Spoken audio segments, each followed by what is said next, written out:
જય શ્રી કૃષ્ણ મિત્રો, આ વિડીયોમાં આપણે સાંભળીશું ફૂલકાજલી વ્રતની પૂજન વિધિ અને તેનું મહાત્મય કથા વાર્તા। મિત્રો, શ્રાવણ સુદ ત્રીજના દિવસે આ વ્રત લેવાય છે। ખાસ કરીને કુંવારી કન્યાઓ મનગમતા વરની પ્રાપ્તિ માટે, અખંડ સૌભાગ્ય માટે આ વ્રત કરે છે। આ વ્રત ભગવાન શંકર અને મા પાર્વતીને સમર્પિત છે।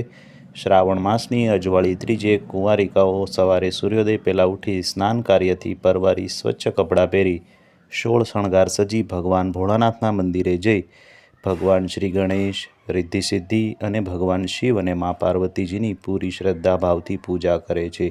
અબીલ, ગુલાલ, કંકુ, સુગંધિત પુષ્પ, પંચામૃત, ઋતુના ફળ અર્પણ કરી ધૂપ દીપ કરી આરતી કરી પ્રભુને પ્રાર્થના કરે છે।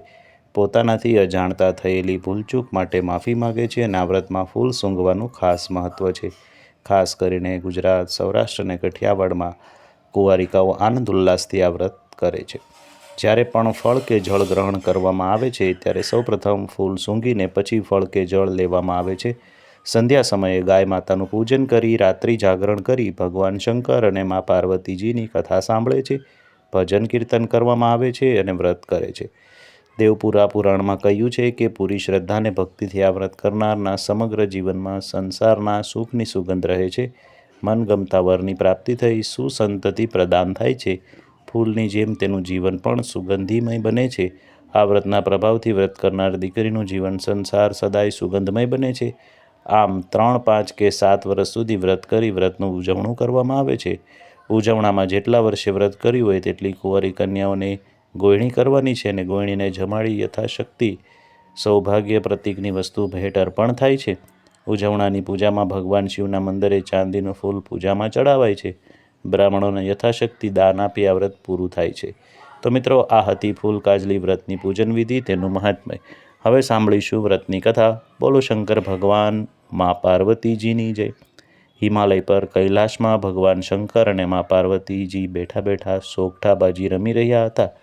વચમાં પાર્વતીજીએ ભગવાનને પૂછ્યું, હે નાથ, આપ જેવા દેવોના દેવ મહાદેવને પામવા મેં જે કંઈ પણ વ્રત કર્યું હશે તે ભગવાને પાસા ફેંકતા કહ્યું કે એક વેળા નારદજી મારા પિતા હિમાલયની મુલાકાત લીધેલી ત્યારે નારદજીએ મારા પિતા આગળ તમારા ખૂબ વખાણ કરેલા અને તે વખતે પણ સાંભળેલા, એટલે તમે મને વરવાનું તે જ વખતે નક્કી કરી લીધું। પરંતુ નટખટ નારદજી હતા, તેણે વખાણ મારા કર્યા અને તમારા વિવાહ વિષ્ણુ સાથે કરવા આગ્રહ કર્યો।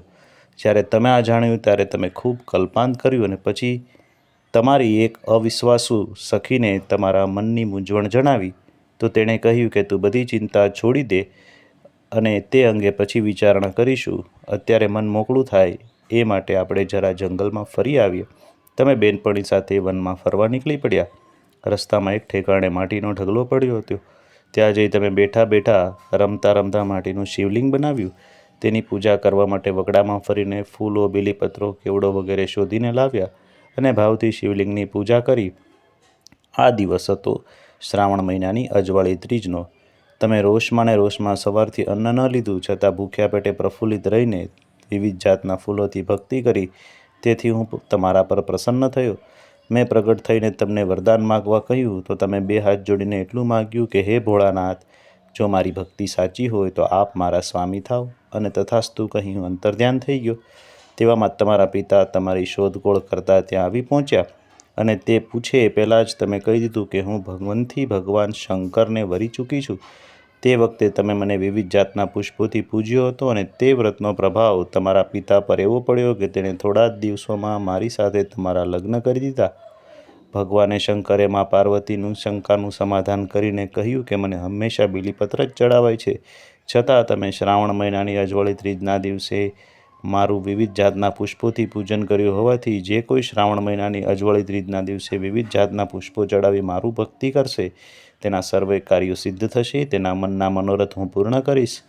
આ વ્રતનું પૂજન તમે વિવિધ જાતના પુષ્પોથી કર્યું હતું, આથી આ વ્રતને ફૂલકાજલીનું વ્રત કહેવામાં આવે છે। જે કોઈ કુંવારી કન્યા ફૂલકાજલીનું વ્રત રહેશે તેને મનગમતા વરની પ્રાપ્તિ થશે, તેનું જીવન ફૂલોની સુગંધની જેમ મહેકતું રહેશે। સૌભાગ્યવતી સ્ત્રી જો ફૂલકાજલીનું વ્રત કરશે તો તેના સંસારનો બગીચો ફૂલોની જેમ મહેકી ઉઠશે। ફૂલકાજલીનું વ્રત કરનારી દરેક કુંવારી કન્યાને મનગમતો ગુણવાન વર મહાદેવજી અને મા પાર્વતી આપશે। સ્ત્રીઓનું અખંડ સૌભાગ્ય રાખશે। આ વ્રતની કથા વાંચનાર સાંભળનાર સર્વેનું કલ્યાણ થશે, સર્વેની મનોકામના પૂર્ણ થશે। જય ભગવાન ભોળાનાથ, જય મા પાર્વતીજી। મિત્રો, આ હતી ફૂલકાજલી વ્રતની પૂજન વિધિ અને તેનું મહાત્મય અને તેની કથા વાર્તા। મિત્રો, તમે પૂરી શ્રદ્ધાથી અંત સુધી આ કથા સાંભળી છે અને મેં સંભળાવી છે। આપને આ કથા જરૂર ગમી હશે। જો કથા ગમી હોય તો વિડીયોને લાઇક કરી કોમેન્ટમાં જય ભોળાનાથ, જય મા પાર્વતી જરૂર લખજો। ચેનલ પર નવા હોય તો ચેનલને સબસ્ક્રાઈબ કરી બાજુમાં બેલ આઇકન પ્રેસ કરી દેજો, જેથી આપણા આવનારા તમામ નવા વિડીયોની નોટિફિકેશન તમને મળતી રહે। તો ફરી મળીશું આવી નવી જ ધાર્મિક માહિતી અને નવી કથા સાથે। ત્યાં સુધી આપ અમને રજા આપશો। આપ સૌને અમારી ચેનલના જય શ્રી કૃષ્ણ। ઓમ નમઃ શિવાય।